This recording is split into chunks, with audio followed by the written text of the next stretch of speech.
I started, there was one dealer in the UK. That was us. Because of that one deal, we ended up selling them 6, 7, 8 cars. Nobody knew what Bitcoin was at the time. And I can remember thinking at the time, $450, way too late for that now. Put onto the blockchain forever. I'm a Homo sapien. I'm a mammal. What am I really the best involved running mammal on the planet? So I started running barefoot, and any other marathons, street marathons, I'll do barefoot. So, hello everyone, and welcome to another episode of the Faster Podcast. My name is Simon De Beatis, and I bring you high-level conversations with very high-level people. And today I'm joined by my good friend Steve Higgins, who is probably the most interesting man I know. And I still don't know if he's a real person. He's definitely a modern-day gentleman, and I'm pretty sure he's done everything in life by now. But I'll let Steve give you guys a little intro on himself. So, Steve, welcome to the podcast. And how are you? I'm really, really good. Really good. First outing in the car since I got it back. And here we are, steaming heat and torrential rain. This car is crazy. Just to give you a little summary, it's a classic X-Rally Porsche. It's raining today, so we're sitting in a car. There's water pretty much everywhere because it is a rally car. So we had to pull into a car park to film this episode because I don't think we'd be able to film it outside because of how loud it is. Yeah, exactly. Yeah, no, it is. Yeah, it's way too loud. But I think this car is very you. It's a classic with a very wild twist and very much still got a ton of life left in it. Well, yeah, you'd hope so. So it flew through its MOT, and so hopefully I would as well if next time I visit the dog. I'm sure you would. So I don't even know where to start with your life. So let's do a little summary of where you currently are at and what do you do currently. Okay, so where do I find myself today? I left Lamborghini after a million years and other cars, which I'm sure we'll come on to in a while. And I didn't really know what I was going to do. So I got heavily involved in NFTs. NFTs, I kind of started a gallery, which was a proof of concept basically for the NFT market. And that has crashed now, which is fantastic because that just leaves what the true benefit for NFTs that are actually still left standing, which is the smart contracts and all the rest of it, which I'll come on to later, should you wish to be bored to death. And also, I do some other bits and pieces because my black book is pretty good. So I introduce people. And also I do a little bit of modeling and a little bit of writing and a whole host of things, really. That's fascinating. So let's go back to Lamborghini. I think most people know you as Lamborghini Steve.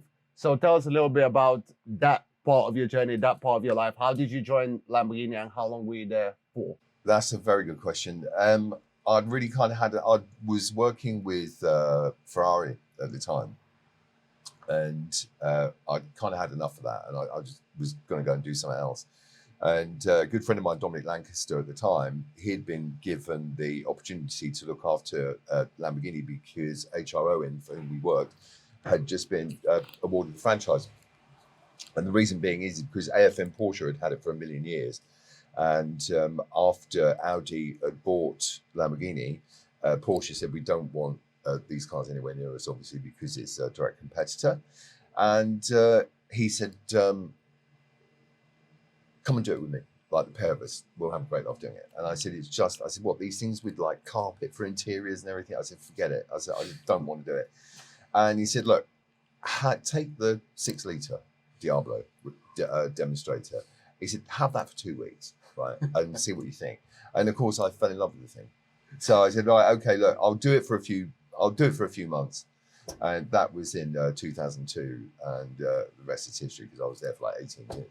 That's absolutely fascinating. I don't think many job interviews start with, I'll give you a Lamborghini for a couple of weeks and then see if you want to work with us. It was, I think the actual interview, I think, was over a few beers in a bar in South Kensington somewhere. It doesn't exist anymore. That was kind of the... So was that your first experience with Lamborghinis? Sort of that Diablo that you've got?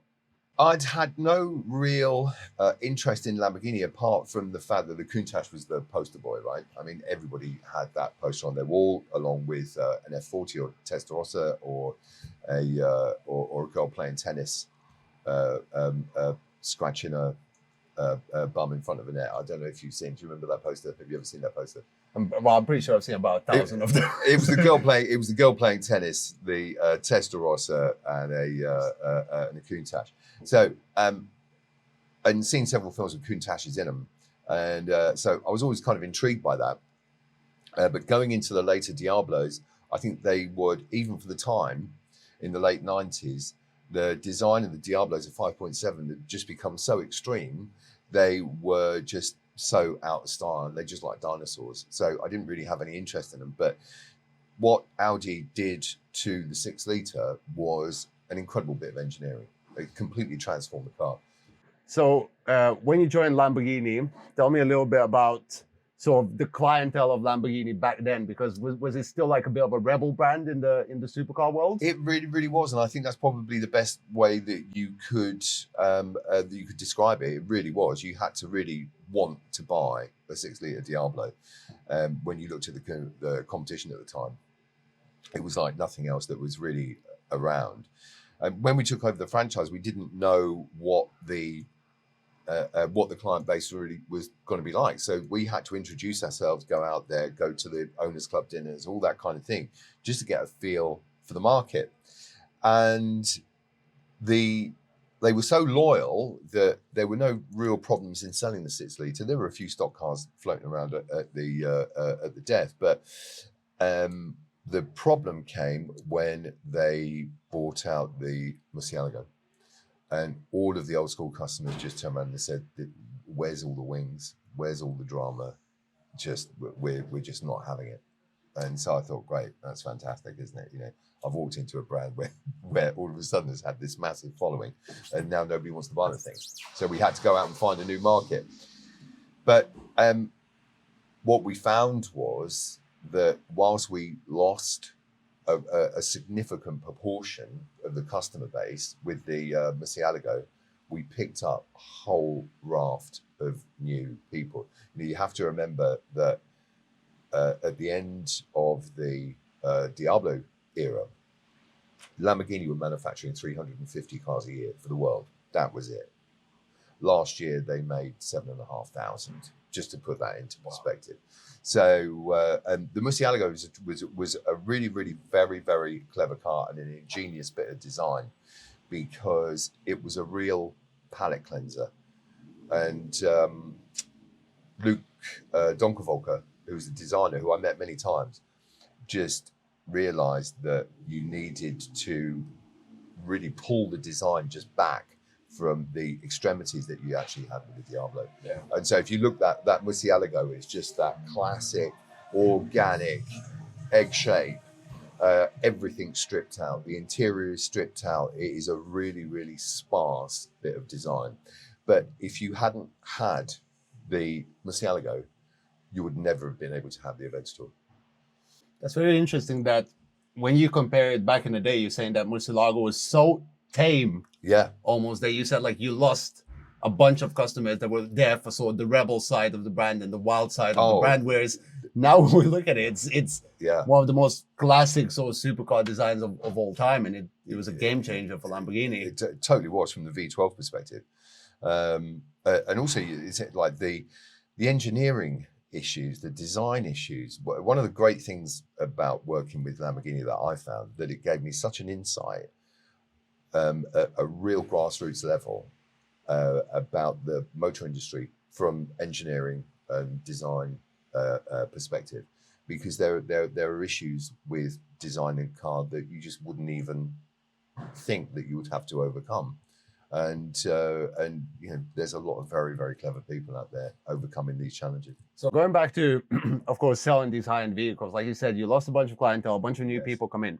When you sell in such high-ticket items, I'm guessing it's very different to your sort of conventional car sales, where someone comes in and you're there trying to almost force them to buy a car, or, you know, because everyone has this image in their head of that sleazy car salesman who's there to trying to trick people into buying something they don't want to buy. But I guess when it's something like a Lamborghini, of course, the client already comes in with pretty much, his mind is pretty much made up that he's buying a car. Mm-hmm. What is that process like, from someone stepping in through the door as a potential client to you handing over the keys? What's that experience normally like? How does the whole process go? Because I think many people watching are maybe aspiring to one day buy a Lamborghini. So run us through a typical day of maybe a modern day Lamborghini buying process of buying it from the factory brand new.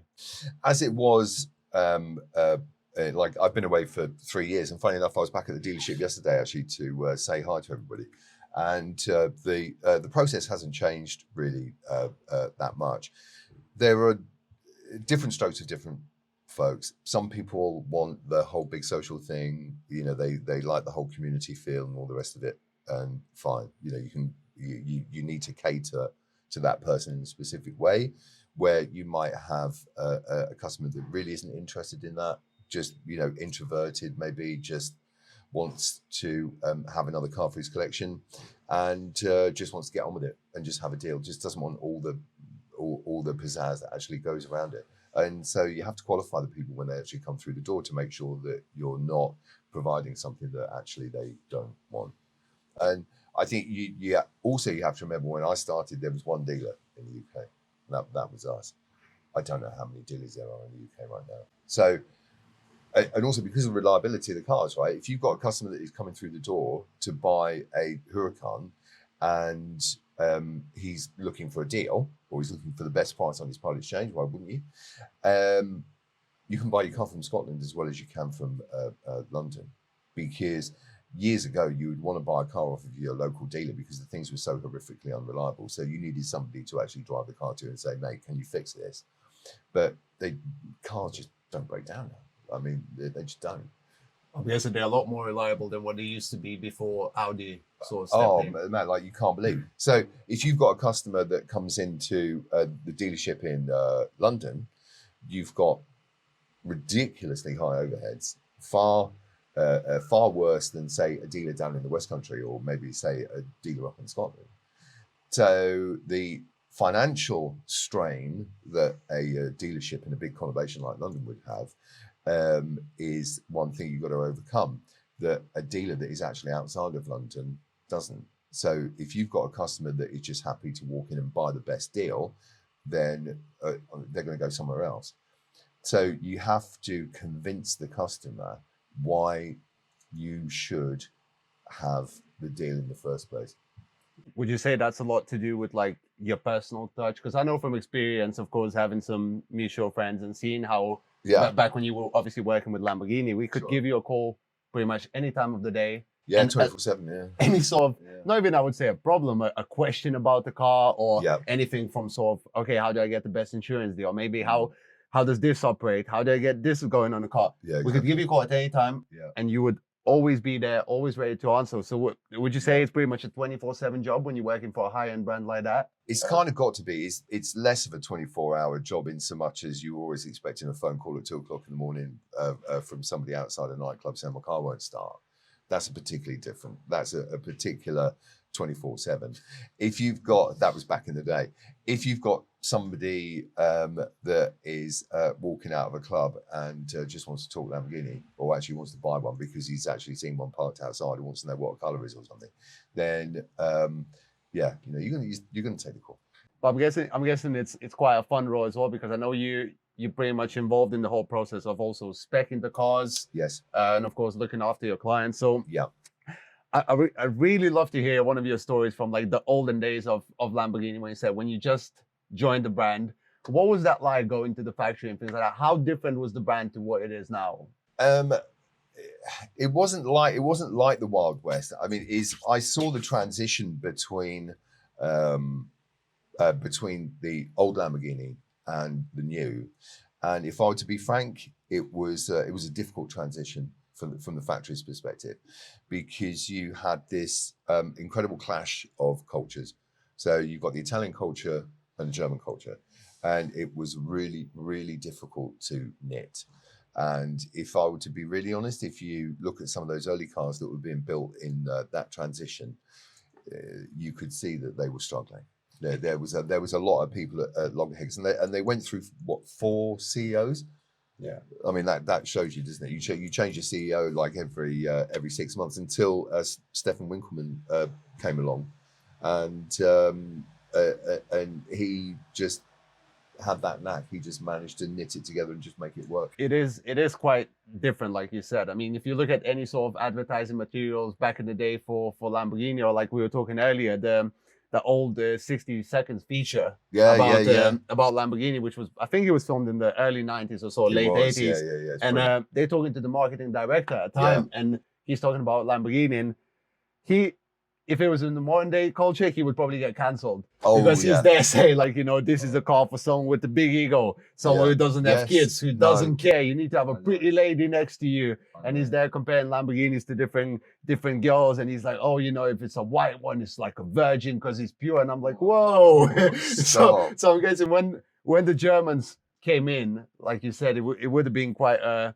different mindset, I guess, because they're so precise and they're not lighter, they're not loud, they're not showy, but no, rightly so. I think they still convey the brand quite right. But let's talk about that sort of stereotype of a typical Lamborghini owner, because personally for me, the Lamborghini owners that I met were incredibly nice people. There was very little ego involved, and they're always willing to talk to you. And I used to approach Lamborghini owners all the time in car meets, and they're very wonderful people. So what was your experience like working for the brand? Was it sort of similar? I think that's true. I really, really do. And I don't work there anymore, so I don't have to lie. Frank Sinatra said that a Ferrari is a car that you buy when you want to be somebody, and a Lamborghini is a car that you buy when you are somebody. Thank you, Frank. I mean, can you imagine an endorsement like that being written today by an actor or a singer? He'd charge hundreds of thousands of dollars for that. And Frank, I think, just tossed that out in an interview somewhere. And I think that was largely true. And the early buyers of Lamborghinis were real renegades, whereas now it's a much more considered. But you've got the Urus, which is just rocking everybody's. It was a phenomenal success. Absolutely. So people have changed. However, that said,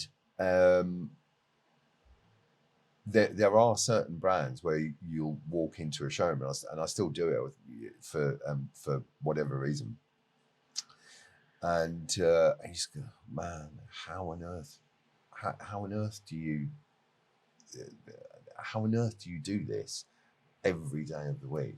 The structure of it, the lack of creativity, the pomposity, and the arrogance, and they're almost training their customers to come in and give them a hard time and make it perhaps not such a wonderful experience. I don't get that. Whereas Lamborghini, you don't. It's much freer. So actually, let's talk about that for a second, because we've heard that story many times of young people who, these days especially, make a lot of money early on in their life. Absolutely. Maybe they're 25, 35, whatever. They're still very young, and they go into a showroom dressed the way they normally dress, where they're wearing a hoodie, some ripped jeans, whatever, the stereotypical image of someone who's just a young guy, on his day out, and maybe he decides today's the day I buy a supercar. And he walks into certain dealerships, where it'd be an old school Ferrari dealership or whatever, and he basically just gets turned away. It's not that they kick him out, but they don't care for him. They think he's window shopping.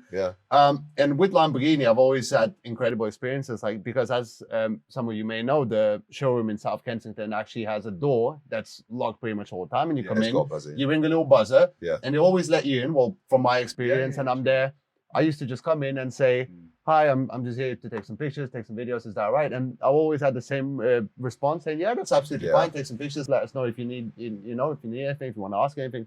And I've always been respected. But as someone who actually sells the cars, how do you differentiate between someone who's coming in purely to sort of window shop, or maybe they pretended that they want to buy a car and get a test drive, and someone who's a potential buyer? What does that sort of thinking process look like? Well, first of all, the mindset that you should have is that everybody that's actually coming to the showroom is actually there to buy a car until they prove they're not.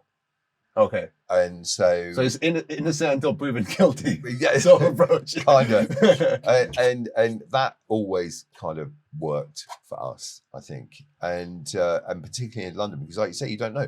You got some guy that put $1,000 into Bitcoin back in like 2016, all of a sudden had £1 million in his back pocket. Yeah. That's just the way it was, and there were a couple of instances. I had a guy come into the showroom one time. He was 20, yeah, he was what 22 at the time, and I sold him a raft of cars throughout the years, and him and his father, and he used to wear clothes. It was part of his business, is that he would wear clothes that perhaps when you looked at them, unless you knew, didn't quite understand exactly how shockingly expensive these clothes were. We're not talking about a tailor suit. We're talking about a particular limited edition set of trousers or what have you, which would create a challenging image. But you've got this 22-year-old guy with a very challenging image,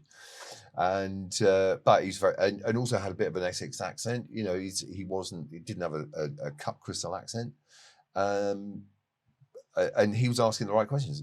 What about insurance? Well, okay, yeah, you're not asking.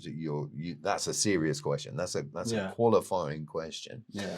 And it wasn't easy, but we managed to get him on in insurance, and because of that one deal, we ended up selling him 6, 7, 8 cars. That's just the way incredible. it is. Because it was just qualify. They will say the right things for you to actually hook onto and actually see whether they're serious or not. So before leaving the brand, of course, when you used to sell these Lamborghinis to younger people, so let's say anyone from sort of, like you said, the early 20s all the way up to, like, let's say 40 years old, not your typical, hit retirement and cashed out their savings and bought a Lamborghini type. The young people, did you see any trends in the sort of the work they did or the industries that they were in that mostly sort of qualify them to buy these kind of cars? That's a really good question. I think as you saw people getting into Bitcoin, into Forex, into that kind of thing, then these last sort of 3, 4, 5 years, there was a lot of money that was actually pouring in from that. Back in the day when I was with Maserati, TVR, Lotus, and Ferrari in Cheval Place in Knightsbridge, that was in 98, 99. Coming up to Y2K, you're getting these like really, really young kids that were earning fortunes for Y2K compliance. Like, wow, what a scam that was. And there were a lot of these young kids that were earning a great deal of money. And we had a Lotus Elise for them.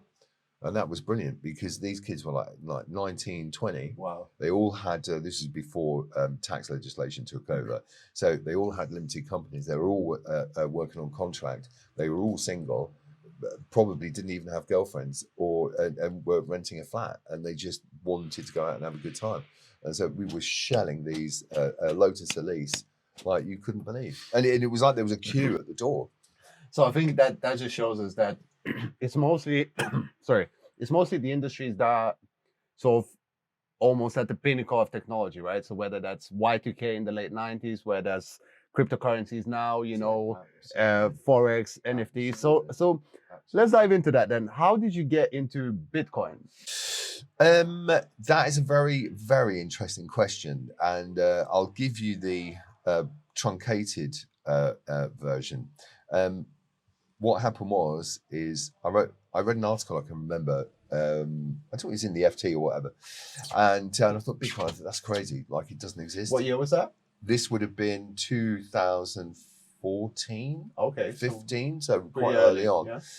And I was like, Bitcoin, that's mad. It doesn't exist.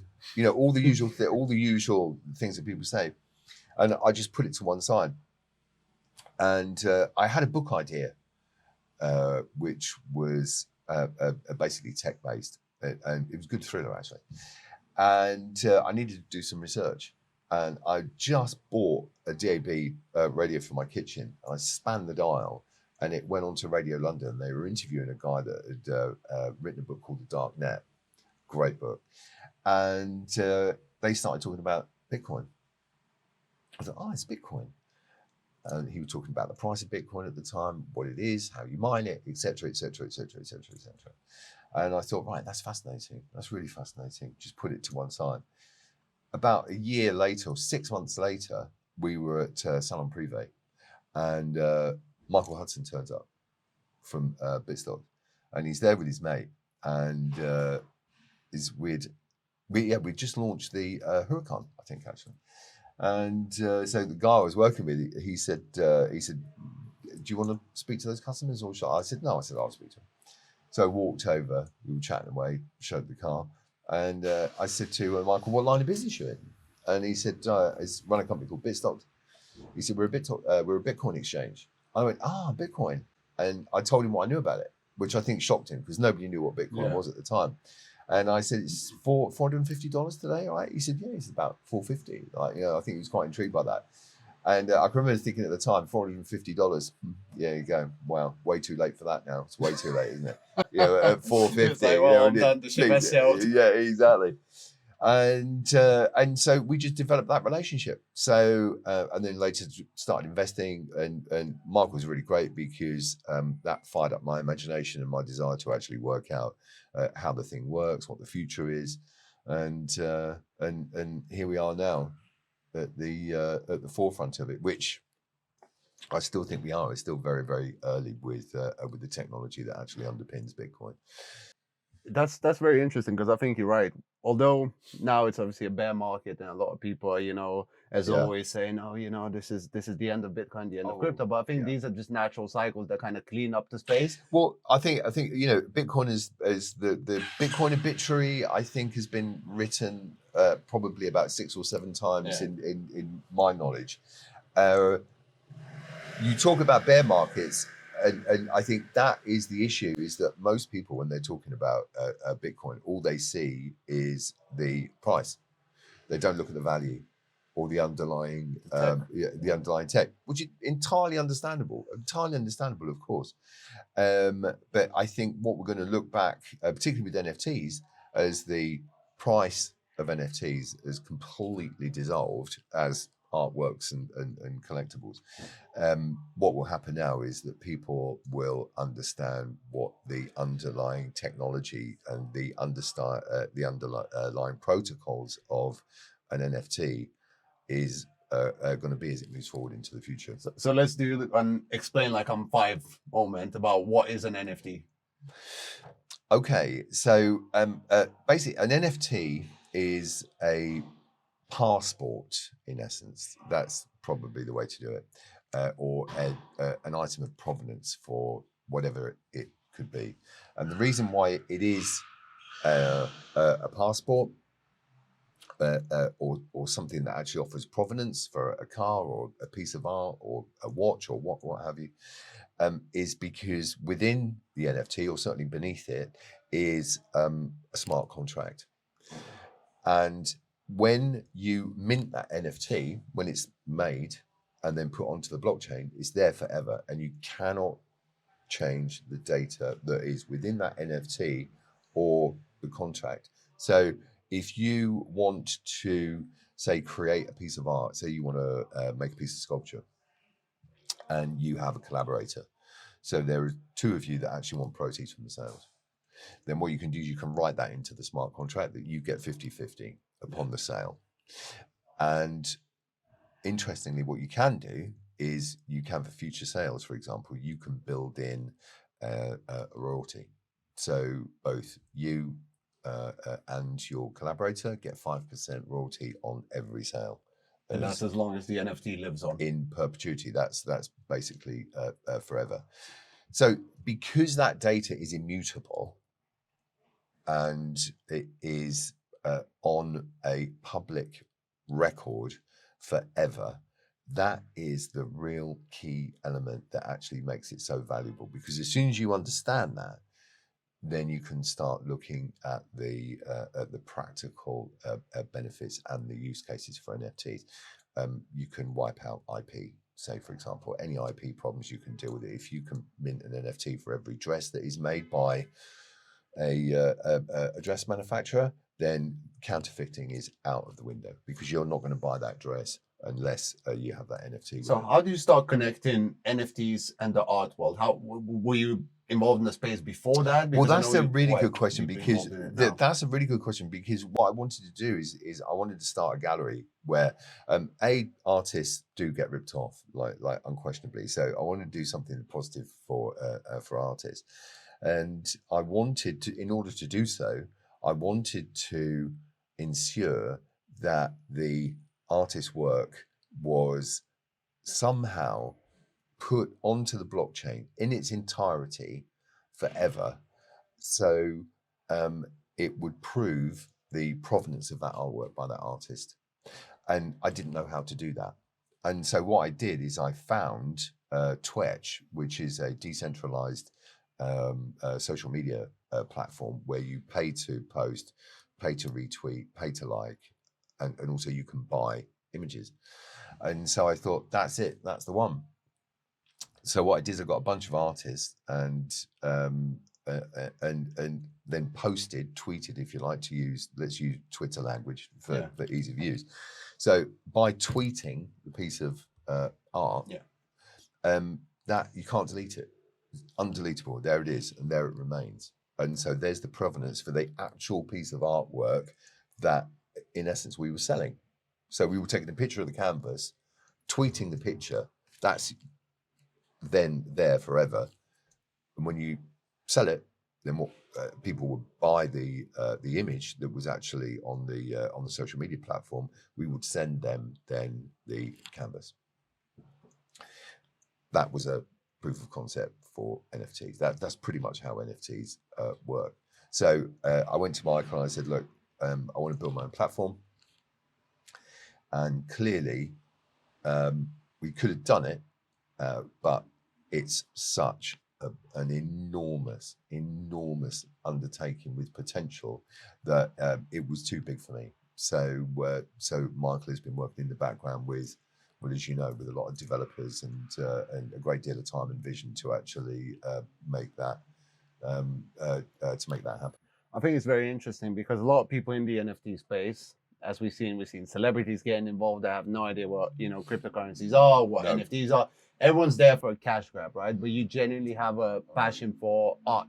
Yeah. So let's touch on that just a little bit. How are you connected to the art world? Because I know you're an aficionado of sort of graffiti. Yeah. Because we're in Westfield, which is Stratford, close by to Hackney, and Hackney is known for its graffiti capital. So were you always involved in that stuff, whether it was for your Lamborghini days and things like that, or was it something that you recently sort of stumbled into? No, I'd always been interested in art, and also I play guitar and I write music, and so music was always kind of my thing, which you can also NFT, by the way, and so that was always it. And of course, with street art was very big in the 90s, and 90s was kind of one of my favorite decades, and so it's always kind of been ticking away.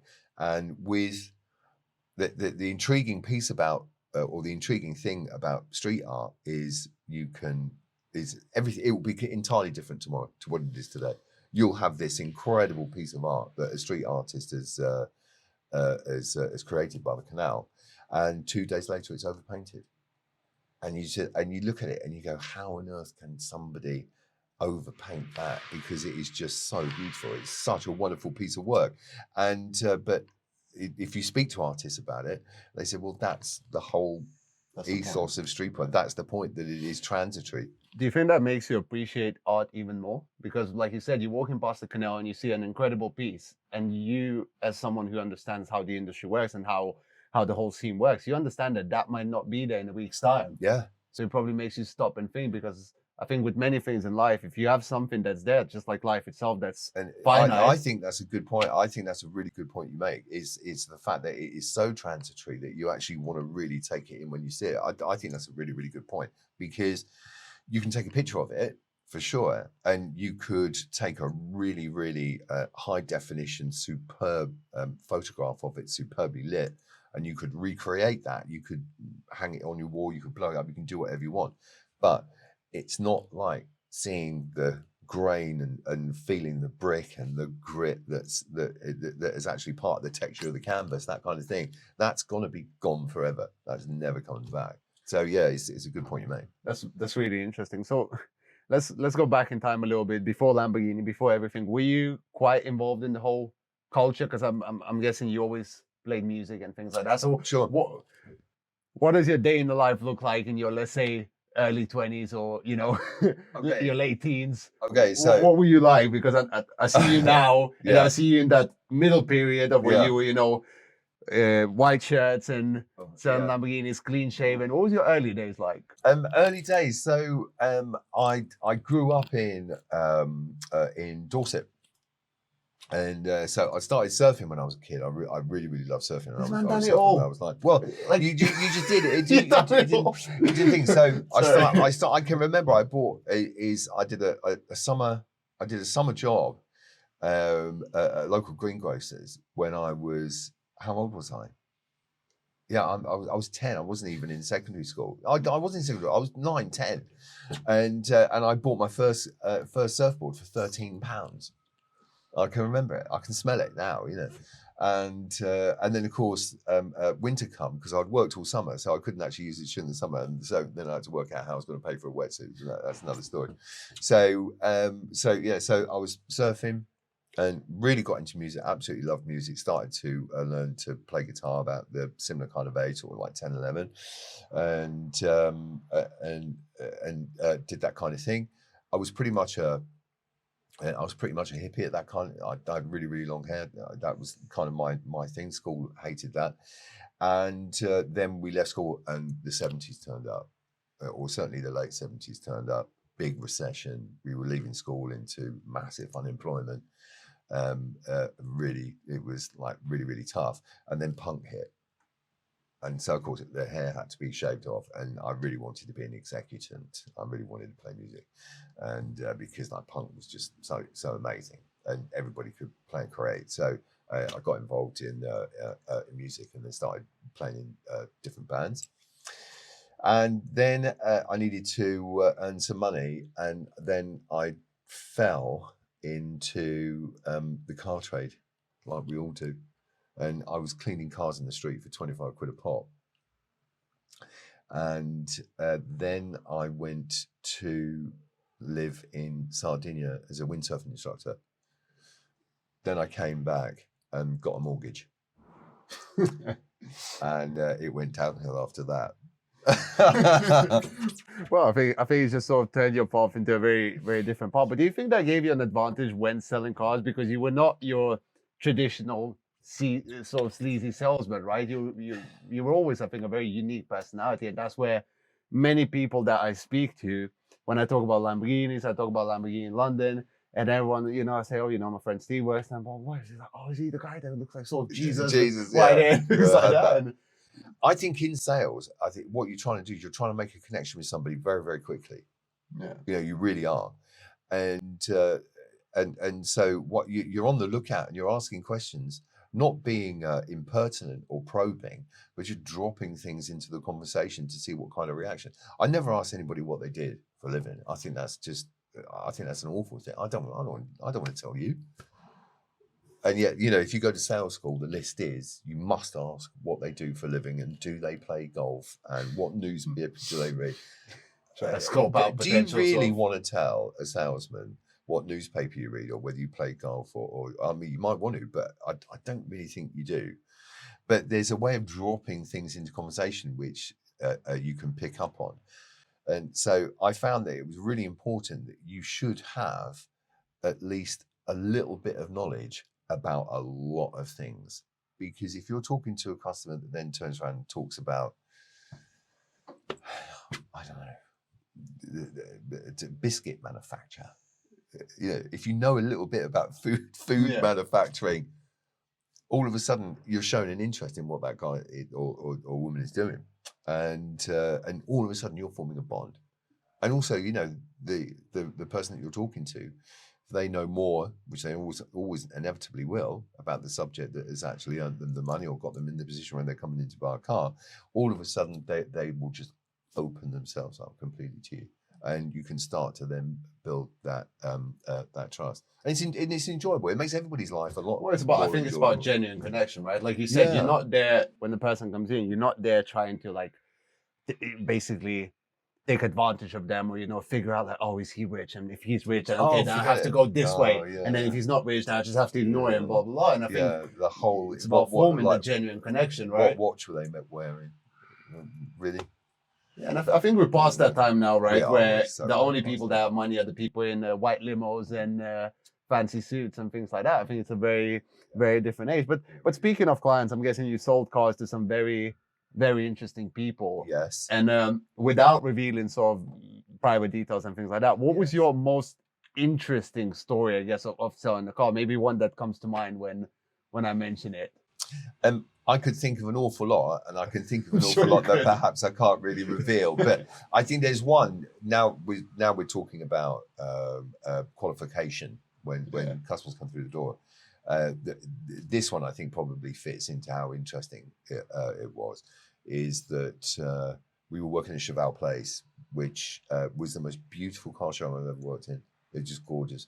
It's right down at the end of Cheval Place. I don't know who's there now. I think Mercedes-Benz for a while. I think Tesla were there for a while. I don't even think it's a car showroom anymore.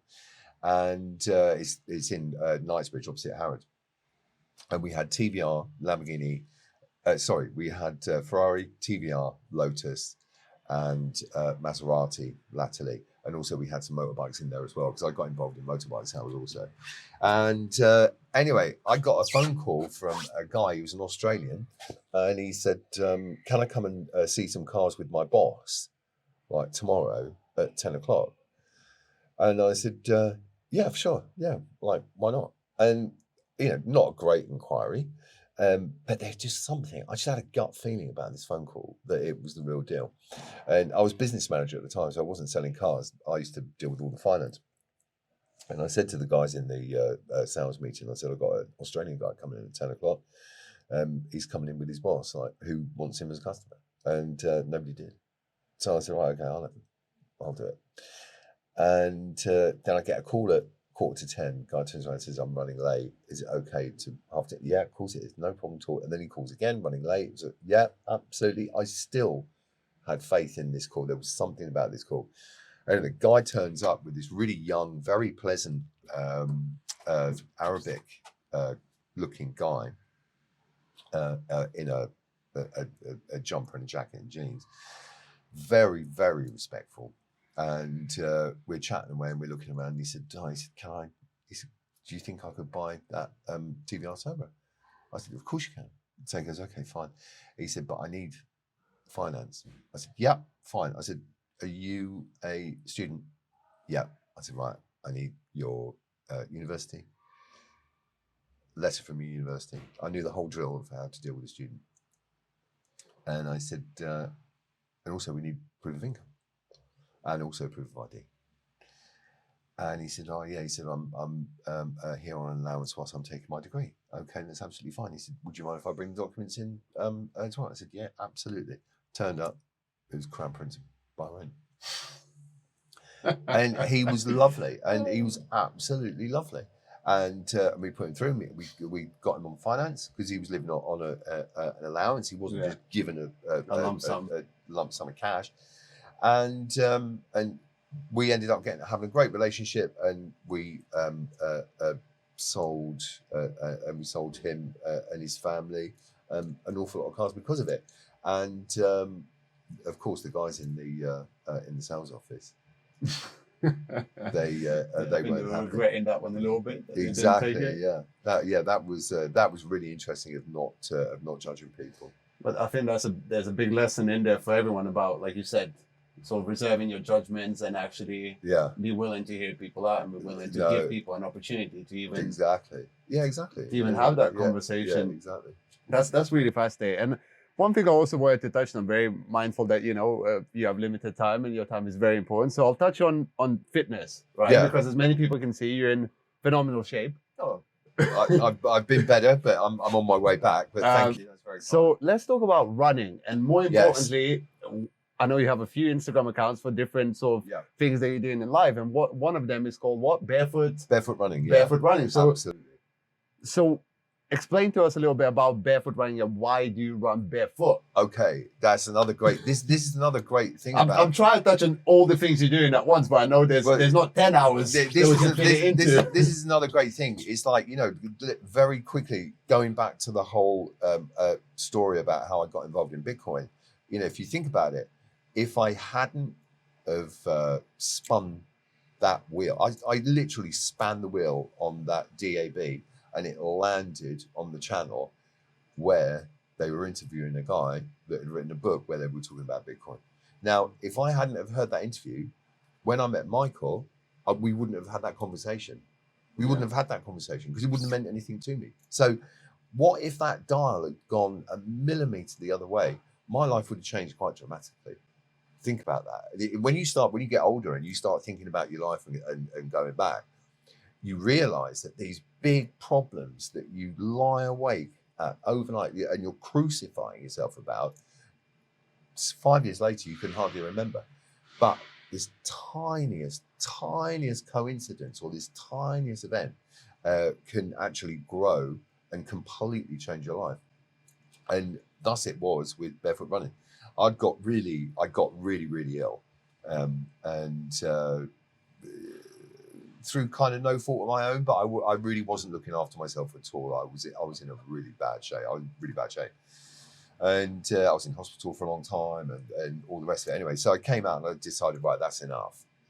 And so I went to gym and I was so laughably unfit.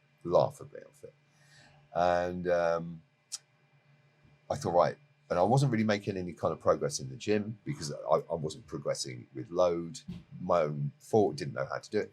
And then I went to a running club called the Serpentine Running Club because I thought, what do I hate the most? And running is something that I absolutely despised. And I thought that's the thing I'm going to get the best benefit out of. And so I bought an expensive pair of trainers and was running and I was getting injured and it was horrible. And all these people are running past me and I couldn't work out why they're laughing and they're getting all the great joy out of it. And I said, right, that is it. One last club meeting and I'm throwing these away and I'm never running again. It's just not for me. I'm not born to run. I'm just not. And then all of a sudden, this tall, shaven-headed, can-do Yank turns up at the meeting. And the guy, Sid, the amazing guy who organised the runs, it was a little 4K every Wednesday, said, we've got a guy here called Christopher McDougall, and he's written a book called Born to Run, Christopher. And the guy turns around and he goes, yeah, he said, I don't want to stop your run. I've written this book called Born to Run, and it sets out to prove that Homo sapiens are the best evolved running mammals on the planet. See ya. And off he went, right? And he was wearing these Vibram five-finger shoes, right? And I thought, well, I'm a Homo sapien. I'm a mammal. That's me. So what, am I really the best evolved running mammal on the planet? And so I thought, well, I'm going to believe that. So I went out and I bought a set of these Vibrams, and all of a sudden, and I thought, where's this distance come from? Why am I getting out of breath? This is incredible. And then a week later, he turned up and did a presentation of his book, and he wasn't wearing any shoes.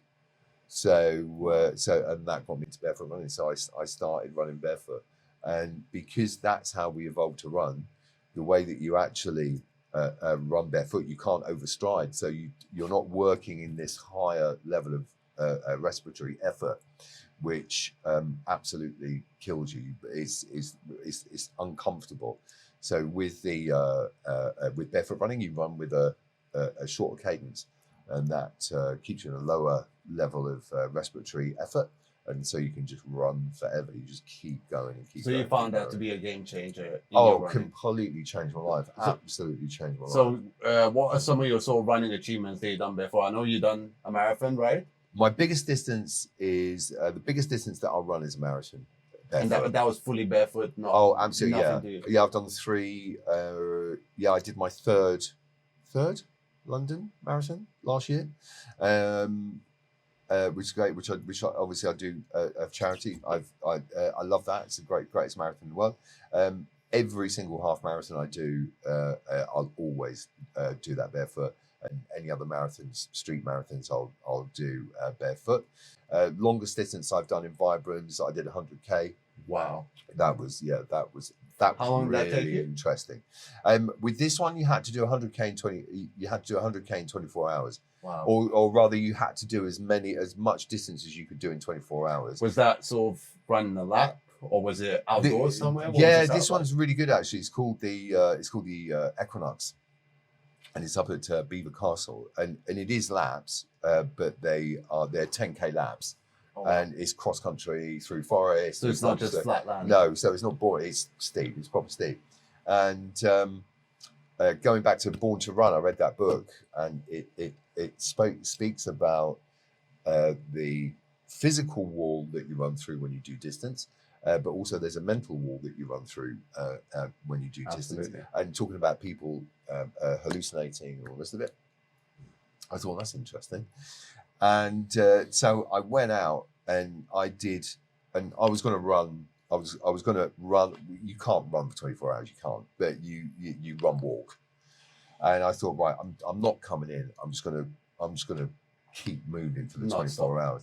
And I did 70k, and I was feeling really great. And I ran past the guy up past this water station, and the guy's got his earpods on, and he's dancing, and he's really having a great time. And I thought, oh, that's good. And however long it was in the morning, and as I ran past him, I saw he wasn't wearing any earpods. He was tripping. He was gone.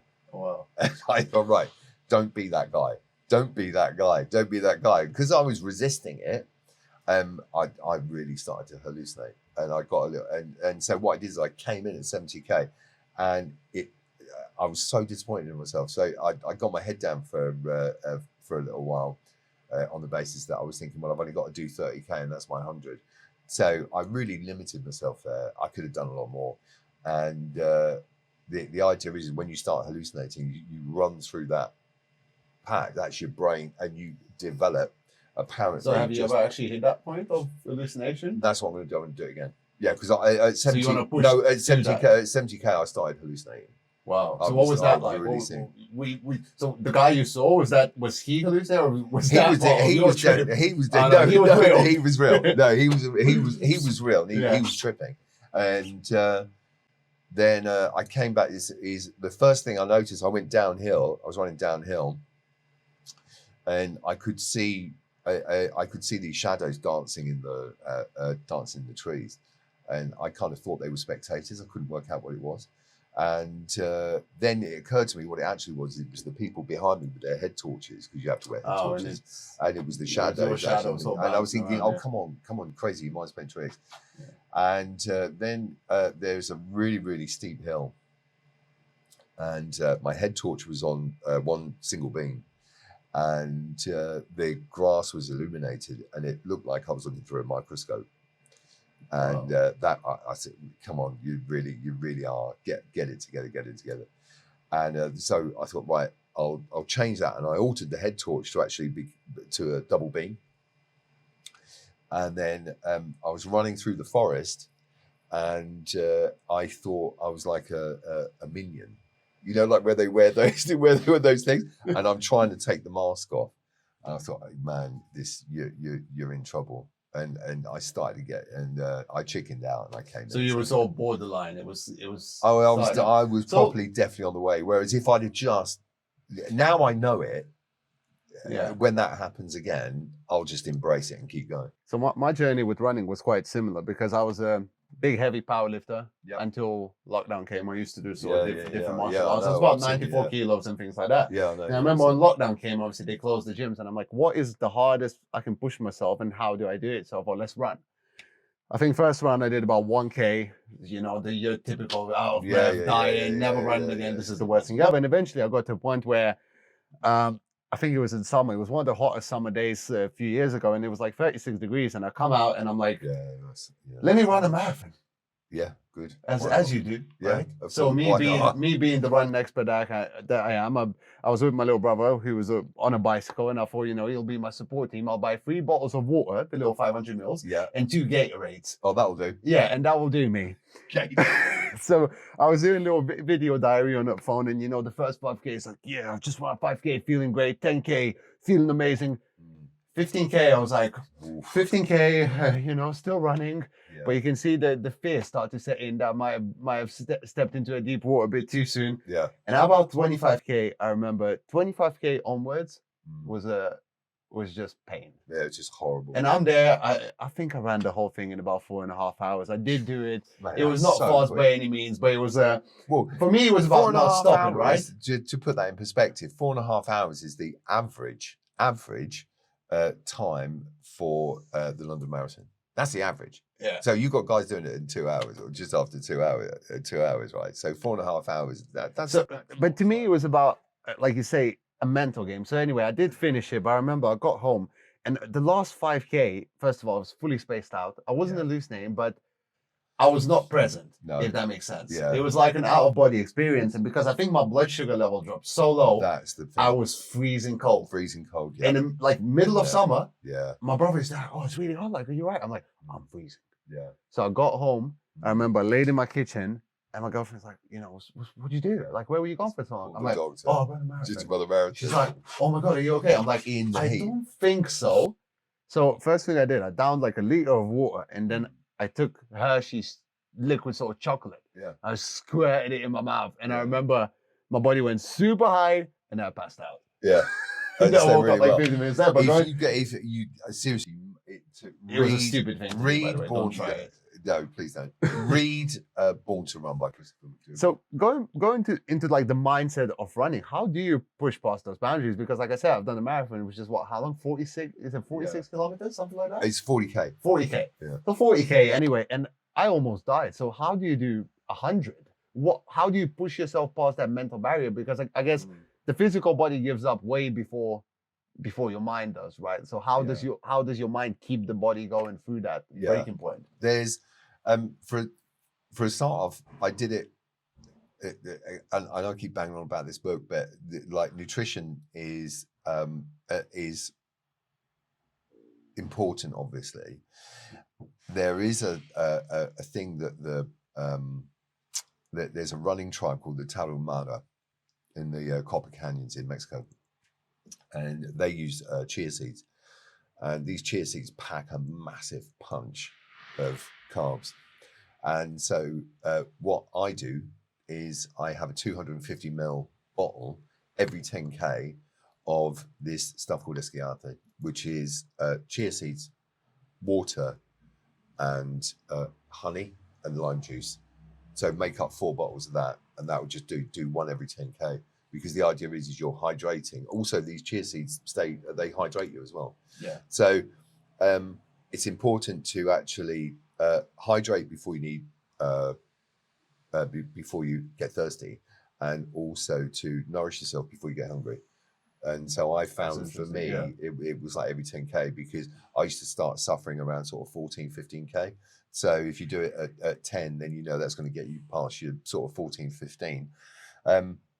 Interestingly, with hydration, back in the 90s, when everybody was doing industrial strength ecstasy and dancing their nuts off, and kids were dying in clubs because of what was considered to be dehydration. And so the story came out that you needed to be like really hydrated. So you're getting kids that were just drinking water all the time. What they found out is that the overwhelming majority of deaths in nightclubs around the world was the fact that the dancers had drunk too much water. Really? They were overhydrated, not underhydrated, and they were trying to work out whether whether ecstasy, MDMA, whatever it was at the time, they were trying to work out whether that drug had a particular effect on the body's ability to control the process of water within its body, and that wasn't the case.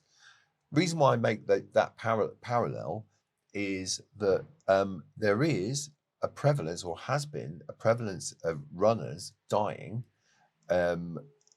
after running distance, suffering from the same symptoms. They're overhydrated. They're drinking too much water.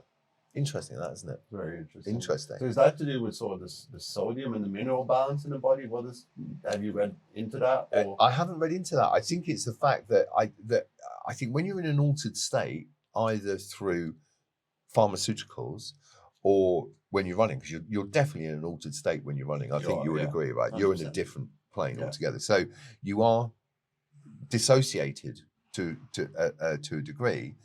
Is that you start doing things that perhaps are slightly illogical, or perhaps you're told are very logical to do. And it would appear in this instance, it's actually drinking too much water. We're drinking too much water when we run. It's really interesting. So going back, you touched a little bit on what you eat during a run and how do you keep yourself nourished. What do you eat on a day-to-day basis to stay in the shape that you are? What's your diet normally like? Do you specific? Well, I do like to enjoy myself, so I probably do, and I eat out like a fair bit. So what I'll do is, knowing that if I'm going to eat out, I will be drinking alcohol, and I'm going to be consuming more calories than I ought to in that day. So what I do is during the week, I keep my calorie intake to just one meal a day, which will probably be somewhere in the region sort of 750 to 1,000 calories. So quite low, and then no carbs, and then just keep it off, and then give myself the 2 or 3 nights out a week that I go out. Then just still don't drink, balance it out. Yeah, don't drink 10 pints of Stella. Have something a little bit less calorific, so you can still go out and have a good time. So that's how I tend to kind of keep on my weight. And I know I've seen that you're a big proponent of this.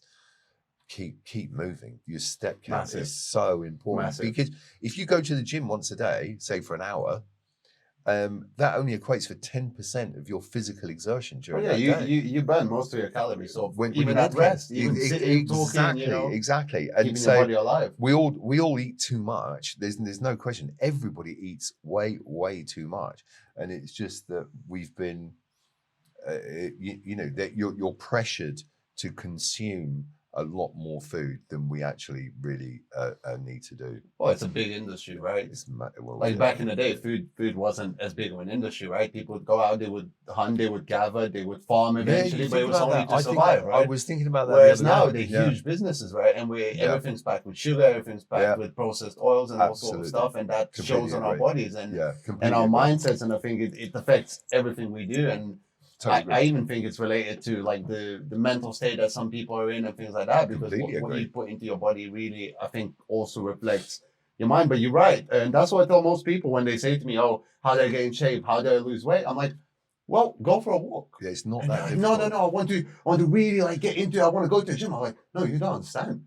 Go for an hour walk every day for like a month, and then see the difference in your body and how your body looks." I said, it's not that hard to do. I said, if you really are like a big dopamine junkie and you can't go for an hour without some kind of stimulus, go to the gym, get on the treadmill, put up a TV show in front of you, and walk for an hour. Watch a film, watch a TV show, and that's it's so simple, right? And because I think you must know people that dive into the deep end. So they're like, okay, it's January 2nd. That's it. I'm turning my life around. They start going to the gym every day, 2 hours. They start eating chicken and broccoli and white rice, and they're done after a week and a half. They're done because it's not sustainable at all. They hate it exactly. You need to find a routine like yourself, where, like you say, if you know that you're gonna go out and you're gonna have a pizza and you're gonna have some beers and blah blah, but offset that a little bit. Don't go crazy. Don't starve yourself. Don't go there, puking up after you eat your meal and things like that. But try to find a healthy balance. Yeah, I mean, it was buying this thing. And it was because I almost felt like I actually did need to own a car, and not to you. You don't really in London, right? It's a luxury. It's a luxury. But it is, and like I just can't think. And I did actually seriously consider. I was thinking, I should buy a car. I should buy a car. And what actually am I going to do with it? Because I walk everywhere. Yeah, like same. in London, why on earth does anybody? Same. It's why does anybody really interesting drive? because people are always like, "Oh, you're a big car guy." Like you say, you don't want to drive there, and I'm like, "Yeah, because there's no need to drive there. Oh, I can man. walk there in half hour." Exactly. Yeah. Yeah. I enjoy it. I love it. Exactly. And it's also great. I love audiobooks. I run to Same. audiobooks. I love audiobooks. And despite the fact that I love music so But much. I'm also a big believer can't in running in your own headspace sometimes. I think you need those runs where you want to hear you're everything running a that's going 10K on. with nothing else, and then Yeah. I think it gives you a great time to churn over ideas and process Totally agree. a lot of the stuff. And it's like if you're having a difficulty understanding a subject, I agree. Is what I do is I'll go for a run, and what I'll do is I will imagine myself delivering a tutorial to somebody I know, and so that way, you start to Forces you to coagulate. simplify it. Yeah, thank you. Yeah. You know, it really does. I use that a lot. I do that an awful I lot. think that's the trend I've seen with a lot of very intelligent individuals is that if they're able to explain complex subjects, such as Bitcoin, such as Yeah. NFTs, in very simple words, Terms, exactly. they really understand it. Yeah, they do. Yeah, They really understand it absolutely. because they're not trying to bullshit their way into it by, pretending that, all these big words they use and Yeah. things like that. And Well, it's powerful. I think we just ticked over an hour's mark, so I'm going to end with Wow. something that, yeah, I know. Like I said, with you, I can have a 6-hour conversation, 10-hour We could conversation. We never probably run do out of that. things to talk we about. could probably do that. Thanks to you, not thanks to my very limited life experiences. But what I'd love to end on, and I think this might be helpful to a lot of people. What advice would you give to your 18-year-old self? Let's say live the life that you have lived. Like you said, you made all these mistakes. You realize that some of those mistakes maybe change your life even for the better, or they put you on a trajectory that, led to a very wonderful life. So what advice would you give to your 18-year-old self if you're listening to this? Why are you so uptight? Don't be uptight ever about anything. That's the strongest bit of advice that I could give. That's powerful. Yeah, just don't. That's fantastic. I think that's a beautiful way to end it. Thank you very much, sir. Good to see you. It's been No, an been a absolute pleasure. Yeah, brilliant. Like I said, this could be a 10-hour podcast, but unfortunately, that's all you guys get today. So, as a little thank you to Steve, make sure you follow him on his social media. What's the best way? Find you? Lamborghini Steve, Refusenish. If you want to see about the car, it's Barefoot Outlaw. That's a cool name. And this is an outlaw car. Like I said, It is. it was an amazing podcast. Make sure to leave a like if you got some value out of this podcast. Subscribe to our channel for more similar interviews. And thanks again, Steve. Thank you, guys. Goodbye. Chin chin.